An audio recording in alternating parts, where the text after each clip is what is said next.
Davis steps under center. Gibson and McClendon behind him. Davis with motion by Richard. Will give the ball to McClendon. He leaps. Oh, he doesn't get in. He fumbled the football. Carolina holds. The game is over. And Carolina has won the game.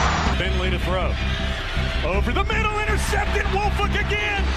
Wolford the other way at the 30, the 40. Wolford to midfield. Miles Wolford with the pick. The heels on the doorstep of an enormous victory. Left side of the line. Hood standing to Williams' right. Williams going to throw. One-on-one. Davis has it. Touchdown. Carolina wins. Carolina is the Coastal Division champion. Bernard fields it at the 26. Heading to the far side. Gio at the 35. Gio is at the 50. No, he's not. Yes, he is. Gio is going to take it for a touchdown. Are you kidding me? Connor Barth for the possible win. Snap, spot, kick away, high enough, long enough. It's good! It's good! Carolina has won the game on a 42-yard field goal by freshman Connor Barth. Good gosh, dirty! This is the Heel Tough Blog Podcast. Hey guys, and welcome to the final regular season recap edition of the Heel Tough Blog Podcast.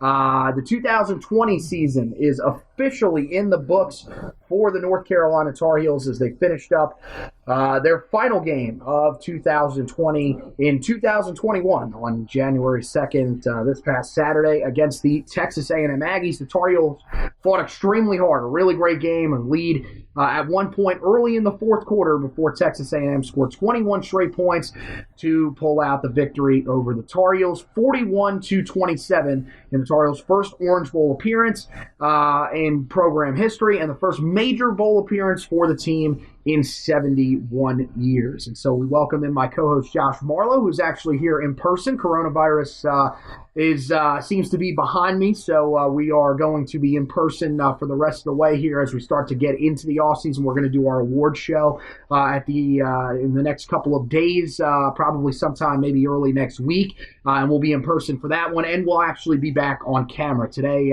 we are having to record at a different location than my house because we have some work that we're going to be doing later on today.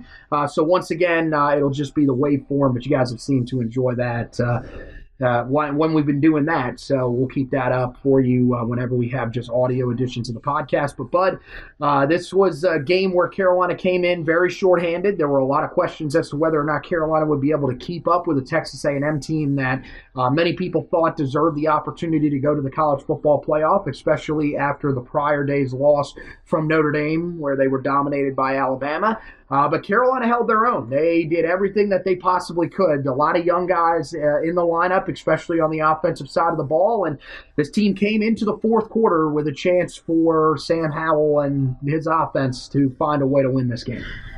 Yeah, I think they played better than I thought they were going to play going into the game. If you'd have told me that they didn't have Michael Carter, Javonte Williams, De'Ami Brown on the opposite side of the football, and then Chancellor on the defensive side of the football, and had a 7-point lead in the fourth quarter, I'd tell you I'd take that because I didn't think they were going to play that well.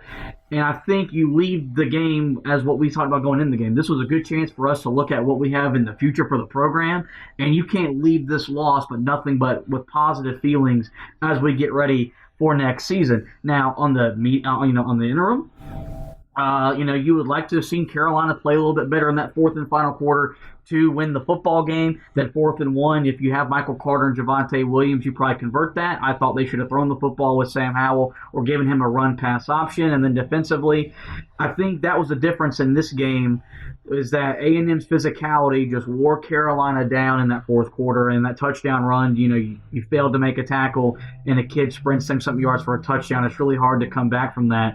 But really proud of the effort, really proud of the job the coaches have to get the team ready to play. And And despite the loss, it was a good showing for Carolina on the national stage. Yeah, I mean, they let up 41 points, but this defense really showed some good signs. Eugene Asante, who was starting his first career game with Chad Surratt being out of the lineup, was arguably one of Carolina's best defensive players the entire night. Finished with 10 total tackles in the game to lead the team, and really just showed a lot of signs that he is a guy that can cover sideline to sideline. He has good gap discipline, which was something that was hit or miss at times, believe it or not, with Chad Surratt. He's a guy that again, they talked about it in the broadcast, very similar to Chad Surratt, plays off of instinct, but has a skill set that I think is going to allow him to be a little more versatile, allow him to cover a little more space, and is a guy that Jay Bateman was really excited about. And you look at some of the other guys that stepped up. Tony Grimes, another fantastic game for him. 2 pass deflections in the game. Lockdown corner, did not allow a catch the entire night. Also had the sack that I think is just still mystifying with how quick he is, and shows just how great of an athlete he is off the edge, being able to potentially add that to Carolina's defense. That's about the only part of the blitz package that we didn't see until this game from Jay Bateman, was blitzing your outside corners. They did, and it worked out in this game. But I mean, you talk about the long touchdown run. That was, one of the big signs, and you could start to see it even before that, as the fourth quarter started and even wore on, that these guys were starting to get a little worn down up front. The push from the A&M offensive line, which is one of the top in the country. They're up for the top offensive line group in the country, the award. I can't remember the name of it. But this is a group that is very highly respected throughout not only the ACC, but throughout the entire nation. And, eventually it just got to Carolina. You talked about the long run by a chain. You get the good block from the guys up front, but you also get a good pull block from the tight end, Jalen Wiedemeyer, which end up springing a chain into open space. Don Chapman misses a tackle, and that was pretty much the end of the game for Carolina right there. Their offense, was definitely stymied a little bit late on. Texas A&M was able to get some good pressure, but still, I think there's a lot of positives that you can take out of this game. And one of the big ones, and I think something that we talked about early in the season that we've got to revisit now, is, there was some pressure on Jay Bateman after that Wake Forest game where Carolina's defense was embarrassed. And really, since then, he has had a great game plan for every single game that they played in. Western Carolina sprinkled in there, but you've got to think that this is now 3 straight top 10 opponents that he's had just a phenomenal game plan against, set Carolina up for a chance to win. And at this point, starts to, restore some confidence that this is the right guy for this job at Carolina, and they should definitely not look in any other direction. Yeah, I don't think, if Mac Brown would have moved on, it would have been because he didn't finish the season strong. I think, he probably had that conversation behind closed doors. He probably never threatened his job, but I think Jay Bateman's a smart guy. Knows that when he got hired, look, I'm here. Mac Brown's here to win football games now. If my defense can't stop Wake Forest, who else can it not stop? So he had to finish the season strong. And if you look at the numbers you gave up to Notre Dame in Miami, you gave up 31 to Notre Dame, but you played them really tough. They scored a garbage touchdown late to get to 31. Mm-hmm. Miami, you gave up 26, but that game was over in the first quarter. Like, you weren't going to put everything into stopping them for 4 quarters because you didn't have to, because your offense played that well and you scored 62. Right. And then A&M, you played better than I think anyone anticipated your defense playing. That was probably the best defensive game they played of the year through 3 quarters. Right. They looked really, really good. So if he's not on the sidelines in Chapel Hill next year, it's because he chooses not to be there. Right. It's because he goes head coaching job, Notre Dame defensive coordinator. A better job opens up with more money or something like that. That you're not going to get mad if he does leave. Right. Whereas after Wake Forest, we were talking about, hell, we could be wanting to fire him and bring in Will Muschamp if this doesn't improve. So, because that's where Carolina's got to take the next step if they want to be in these bowl games more often and eventually win one. You've got the offense, as long as you've got Sam Howell, that you're going to make plays and you're going to be a force. You saw that on Saturday night with even with the running game, only netted 90 rushing yards on 34 attempts. He still made enough plays with his arm to keep you in the game and give you a chance to win win the game. So you got to get, take another step defensively, and that's going to, but I think you feel more confident with that with the guys you got coming in the recruiting class. You've got a lot of young talent that we saw the last 4 games that really showed what they can do when their roles get bigger. Eugene Asante, it's a wonder why he has been on the field more often. It really shows you how good Chas Surratt was and has been, that he was never a starter for the Tar Heels. But, I'm not a guy for moral victories and all that, but I feel a lot better about where this team finishes up defensively as we head into the offseason. Well, the other thing about it is you also got to look at it as the fact that Carolina, was missing everybody that they were missing in this game. You were having to rotate in new starters. I think the more that you saw the young guys, the guys that are recruited to fit this system towards the end of the season, the better this defense got. And I think that's one of the big things that he's got to do going forward is, one, keep his young guys in there, the guys that fit your system. You can still use some of your veteran guys. I mean, look, there's a chance that Tamon Fox could be coming back. We already know Tyrone Hopper is coming back. And look, they're going to be good rotational options for you, and there's still some question marks at that edge rusher position. But the more young guys that you hand recruited to fit this system, the better it is for this defense. And I think that that was shown. And then the other thing, he's got to keep the rotations going, especially I think in the front 4.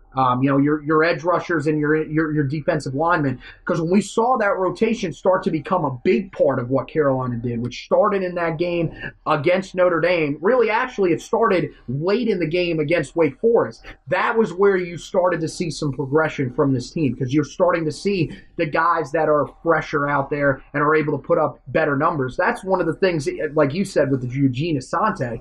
That was an area where, halfway point, I was looking, because I'm starting to do the final grades for the season. He had played 55 snaps the entire season at the halfway point of the year, as opposed to Jeremiah Gimmel and Chas Surratt, who had played over 320 snaps. Right. You want to keep some fresh guys out there that can help your defense be as successful as it can possibly be. And that's the big part about building depth. People are like, well, we want to build depth because we want to be able to, have guys back there if there are injuries. No, you want to be able to have guys that when you put them on the field, you feel confident that the drop-off in talent is not going to be that big, if any, and you're going to be able to use that rotation to help keep your defense fresh.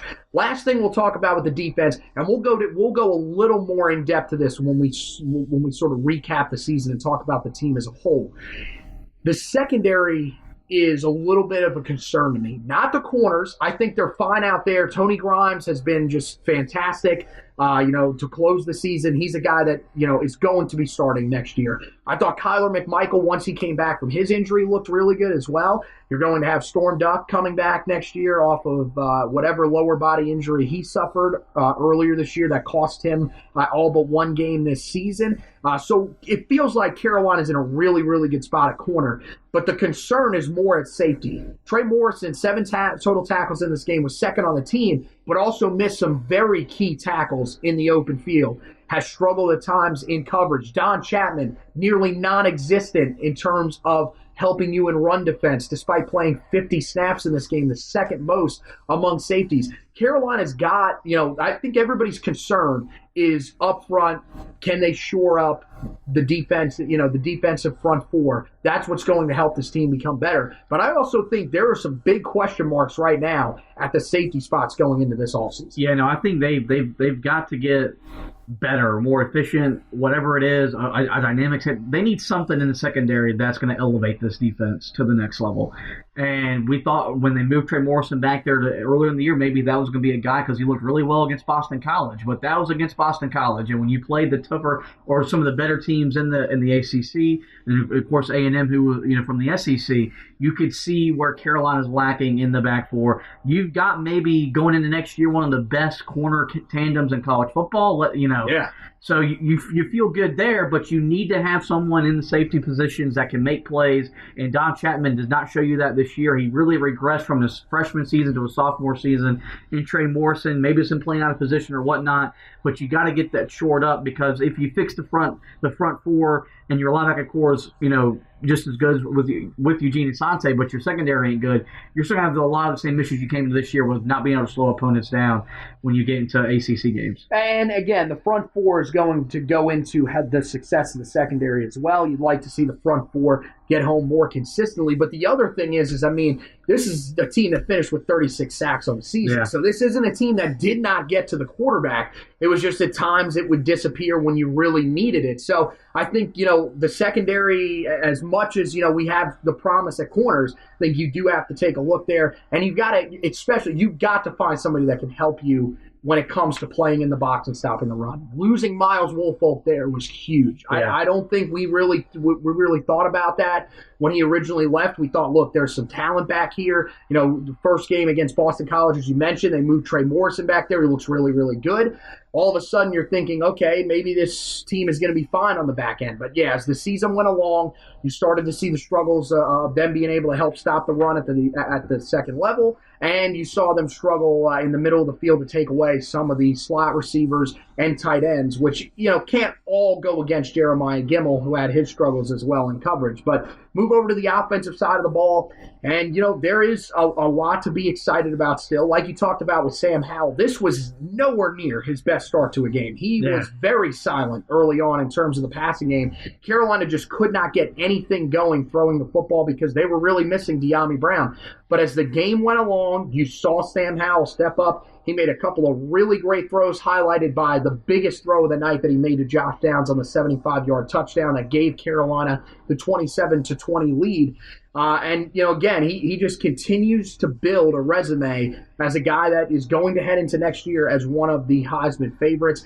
And you got to feel good about the fact that you're going to have him back next year because of all that you are losing. Yeah. Dan Orlowski made a point that maybe the whole country hasn't got a chance to see Sam Howell. They got to see him Saturday night. And when he had 3 national televised games this year. I don't know what he's talking about. And when he threw that 75-yard touchdown pass to Josh Downs that gave Carolina the lead, that's somehow that we know. That's the somehow that the country is going to know next year. He's going to be a Heisman hopeful. He'll be on the preseason boards to win the Heisman Trophy. Carolina's going to get a lot of preseason accolades. Why is that? Because you've got him coming back to school, and he will be, going into next season, the best quarterback in the ACC when the season opens up with Trevor Lawrence off to the NFL. Yeah, there's no doubt in my mind. The poll that they had voted on the other day, Eric McLean put it out, about who's the best quarterback coming back. They say DJ Uiagalelei is better than Sam Howell. I mean, look, maybe eventually down the line he is. This guy has started 2 games in his career. Sam Howell is a guy that going into next year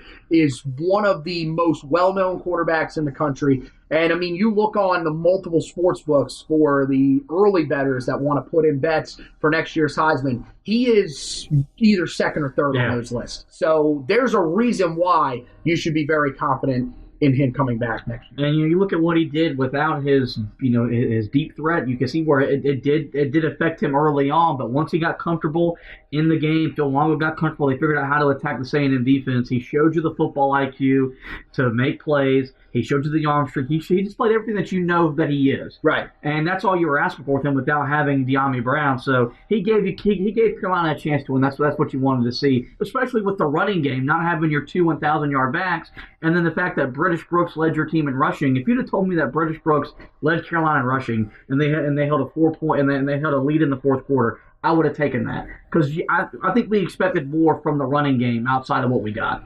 Yeah, I guess. Look, British Brooks is a junior walk-on. This was a guy that was never brought in to play this role. Exactly. And I thought he stepped up and played pretty well for a guy that was, way in over his head in terms of what he was brought in to do. There is nobody that when British Brooks joined this roster said to themselves, this guy's going to be starting the Orange Bowl game against a team that some people throughout the country, including the team on the other sideline, thought should have been playing for a chance to win a national championship. And he had some good runs. Yeah. I think, one of the big problems was, early on in the first half, the offensive line did not have a great night run blocking. They were hit and miss at times. There were holes that were there, at times that British Brooks was able to capitalize on. There were other times where Carolina just could not get any push up front. Granted, against a really good first-team defensive tackle, a first-team All-SEC defensive tackle in Bobby Brown III. But this was a game where you needed your offensive line to be almost perfect, and they just weren't. Right. And that really hurts you in terms of being able to run the football as effectively as you probably would have liked. But, I mean, look, this might be a guy that could factor in next year. I would not sleep on British Brooks to have a big effect. That is, Mac Brown really loves the effort that he brings. He was a guy that was a big part of the special teams this year, these past few years under Mac Brown because of the effort that he plays with. So Mac is going to give him an opportunity. Were you, like me, a little shocked that we didn't see more of Elijah Green, though? I mean, the games that we saw him in, he looked really promising. And then in this game, a game where we thought we were going to see a lot more of them with a thinner depth chart, we barely saw him. Yeah, and especially with the struggles you got with Josh Henderson, you would have thought they would have given someone else a chance to tote the rock and see if they could have gotten something going in the running game. Because I think that's what really was the biggest difference in the game, was that we got so used to saying all year long, this is a run-first football team. They couldn't run the ball the other night, and when they had to become a pass-first team without De'Ami Brown, without Bo Corrales, without all the targets, you can see the effect it has on this offense. So it was surprising, but I'm sure there was some reason that they didn't do it, and you just got to trust the reason why it was. His pass protection ability is the biggest concern. He never did it at the high school level. Down in Blessed Trinity Christian, they're I think now, I don't know if they won it this year. So I think they were 3-time state champions when he was there. And all they did was run the ball. He was their offense. So he's not used to being able to pass protect. I think that was probably the biggest concern with him. But the other thing that I think when we talk about that backfield is all of those guys are going to have an opportunity. Everybody that's already on the roster, and potentially even Caleb Hood, who's going to enroll early, will have a chance to make an impact back there, because this game, look, it gave you a look at some of the guys. I think British Brooks helped himself. He showed that he is going to be a factor. But I don't think this gave you really any concrete answers. At wide receiver, I guess it's a little bit different. Look, Josh Downs is your guy in the slot now. Toe Groves just transferred last night. We're going to talk about some of those transfers coming up at the end of the episode really quickly. But, Toe Groves leaves, so Josh Downs is your guy. It's going to be Josh Downs and more than likely early enrollee true freshman Gavin Blackwell, who are going to handle the slot role this upcoming season. But you got to like what you saw from Josh Downs in this game. Really encouraging, a guy that we heard so much hype about before the season started. And, again, there are some guys here that have gotten some run with Carolina. You're going to get Bo Corrales back for next year. Joffrey Brown, even though he drops the pass, that really, I think, changed the direction of that game and is something that, is going to be hard to swallow for a while. He still showed you some really good things, especially after the catch. And you still have Henry Simmons, who was really quiet in this game, was actually trending down in my stock report after getting just one target while starting this game. But there are still some legitimate options at wide receiver. And like you talked about, Sam Howell's lacking that big play threat. They'll find that guy in the offseason. Somebody will emerge. Yeah. Somebody will emerge there from that group. Exactly. So, and the other good news, Garrett Walston coming back. He played one of the best games of his career. 4 catches, ties a career high, which is, kind of shocking right there. But Carolina just doesn't use their tight ends a whole lot. So there's a lot to be encouraged about with this offense going forward. Did this ease any of your concerns about the fact that they are losing as much as they are in the offseason? Because, look, even though we know that Phil Longo's system has worked out well, we are going to be at least a little bit nervous about the fact that they're losing all this production.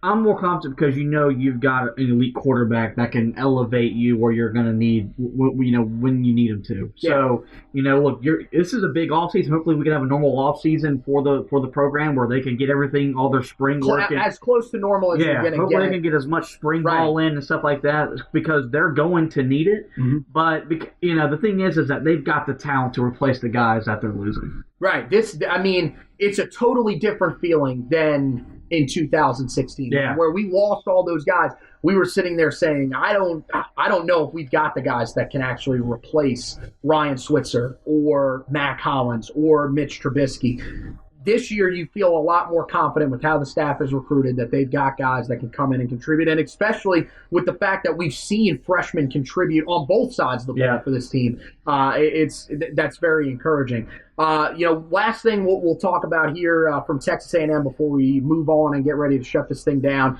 We had a disagreement a little bit about Phil Longo in this game. There were a lot of people that were very critical of Longo's play calling in this game. I think that there was, with the limitations that he had with the guys that were out there, I think that, the strategy was changed up a little bit. But what did you think ultimately of the game plan that Phil Longo rolled out against A&M? I mean, look, he did, I think, the most he could with what he had, given without having Michael Carter, Javonte Williams. I don't know how it was to, you lost 4,000 yards of production going into that ball game, and you still gave a pretty good effort on the field, right? And you were leading the game in the fourth quarter.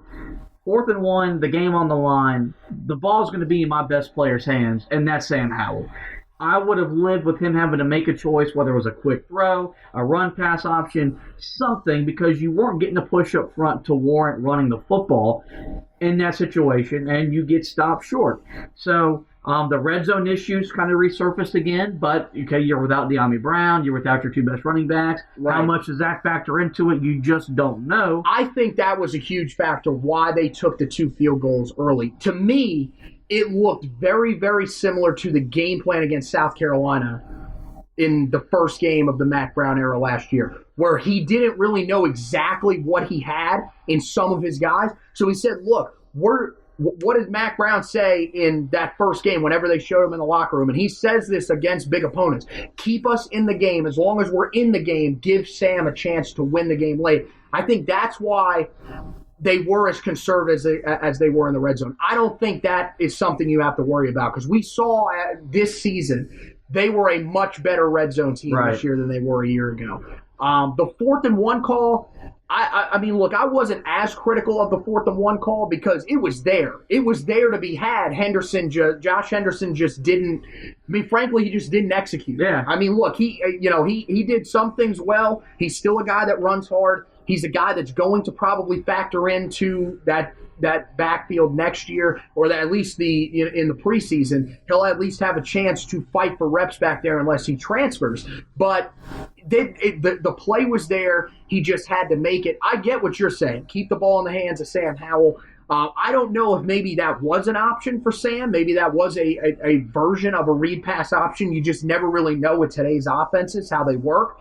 But I mean, the other thing that I would question is, what kind of play would you draw up there? The short passing game hadn't really worked all night for Carolina. You had a lot of guys that were struggling to hold on to the football. So, I mean, I just find it really hard to be overly critical of him in a game where he was, I mean, look, Longo was learning on the fly as well with some of these guys. And, the guys on the field were learning, but he was learning how to sort of run his offense and mold it to the guys that he had out there, which included a junior walk-on at running back and, 2 guys at wide receiver that had never started a game. So I think that is part of the reason why he went with that game plan. Still, I mean, look, it's hard to criticize a guy that put together probably the best offense in the history of Carolina football to that extent. And who knows, maybe some of you people that are saying that they're just tired of the Phil Longo up and downs, maybe you'll get your wish. Both guys have been rumored in, potential head coaching jobs. Jay Bateman's a guy that, for how long were we hearing that he was going to go to South Carolina? That seems like that's probably out of the question at this point, although South Carolina somehow has still not signed pretty much any staff members. So it definitely is a possibility. But Mac Brown did say in his press conference on Monday that as of right now, he believes all of his coaches will be back for next year. That's going to be huge. We'll wrap it up with a couple of news and notes for you guys. So we did mention a couple of things that did happen. Garrett Walston is going to come back next year. That was announced on Monday as well. Tamon Fox considering returning to Carolina next year. A guy that this stat actually caught me off guard.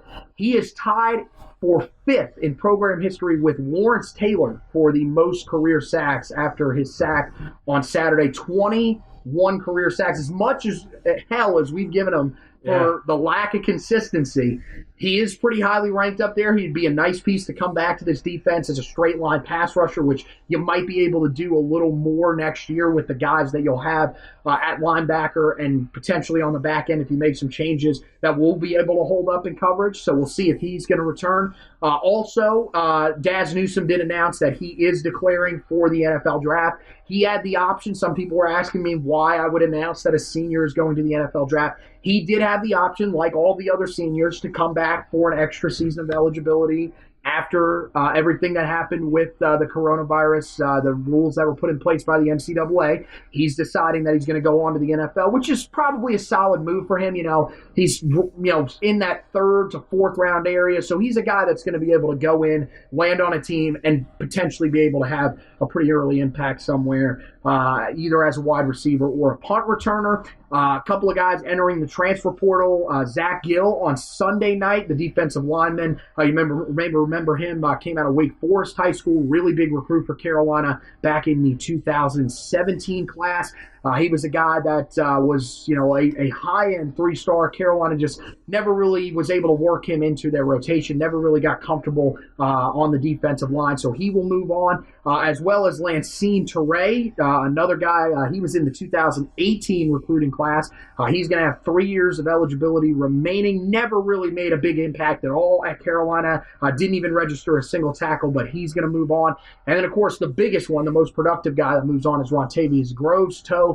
He's going to look for another opportunity for his final 2 years of eligibility. Really just a great story. A guy that the first 2 years of his career, brutal knee injuries. There were some that thought he would not be able to play football again. Comes back, becomes a big part of this team in 2019. Of course, we all remember his biggest moment is the catch against Miami on 4th and 17 to keep that drive going, eventually leading to the game-winning touchdown for Daz Newsome in Mack Brown's first game back in Kenan Stadium.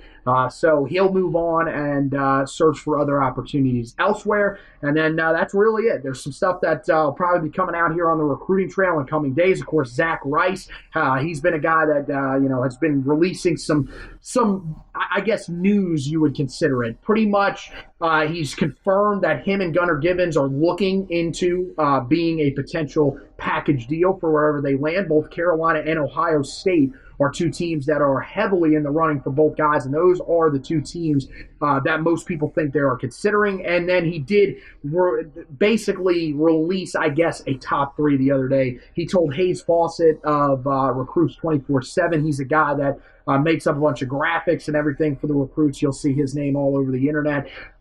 They basically told him that Carolina, Notre Dame, and Ohio State are the three favorites for him right now in no particular order. So that's definitely a guy to keep an eye on. And there's a couple other recruits that Carolina is chasing after that are closing in on potentially making commitments. And we'll have you covered with that all on HeelToughBlog.com. You can go there, check out some great stuff on the website, a little more in-depth breakdown of the game against Texas A&M. We got the recap, we got the trench report, we got the stock report. Those are the final ones of the year, so we're getting ready to head into off-season mode, but not before we give you one of our favorite features of the year, which will be the final grades for the 2020 season. We go position group by position group. I'll break it down. I'll give grades for each position group and break down their seasons individually so that you guys can read into that and you guys make your determinations as well. And then, of course, on the podcast side of things, it's about time to hand out our awards. It's going to be, as we mentioned, a lot funner this year because we're going to be on camera. We'll have graphics that'll be made up, all sorts of stuff like that. So that'll be really cool for you guys to check out sometime early next week. And then we'll also start getting some guests on in the offseason. We'll have some journalists that'll come on and talk about this season for Carolina, what the outlook is for next season. And we're also going to try to get on a bunch of former Tar Heels once again this season like we did last offseason, which was really, really successful. So the biggest thing that we have to say also about this season, and this is the last thing we'll say before we wrap it up, this was a tremendous year for Carolina football.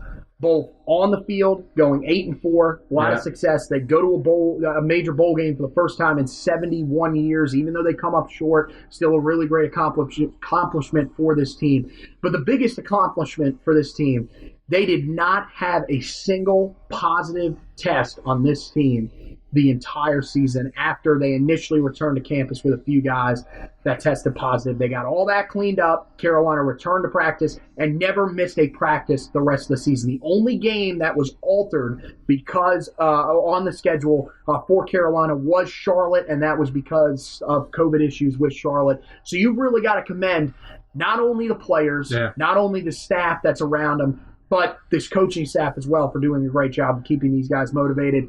This was just a phenomenal year. There was, we were sitting there, probably a month before the season saying that, why are we really doing preview podcasts? There's a chance, really a good chance, this season won't even be played.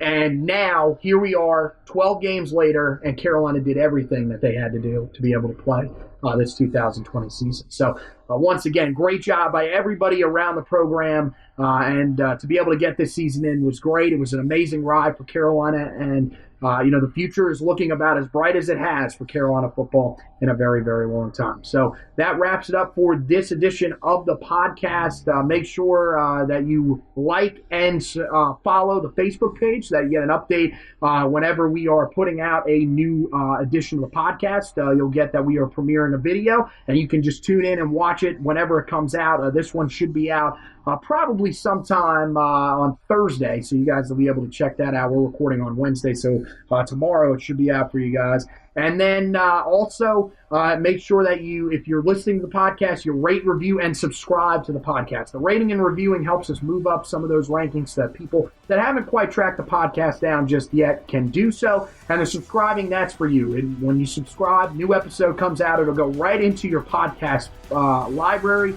You can pull it up, listen to the Heel Tough Blog podcast whenever you want to. So once again, want to thank Josh for joining me, not only for today's podcast, but throughout the season, what was a very successful season for the Heel Tough Blog podcast. Want to thank you guys for watching and listening this season. And as always, go Tar Heels!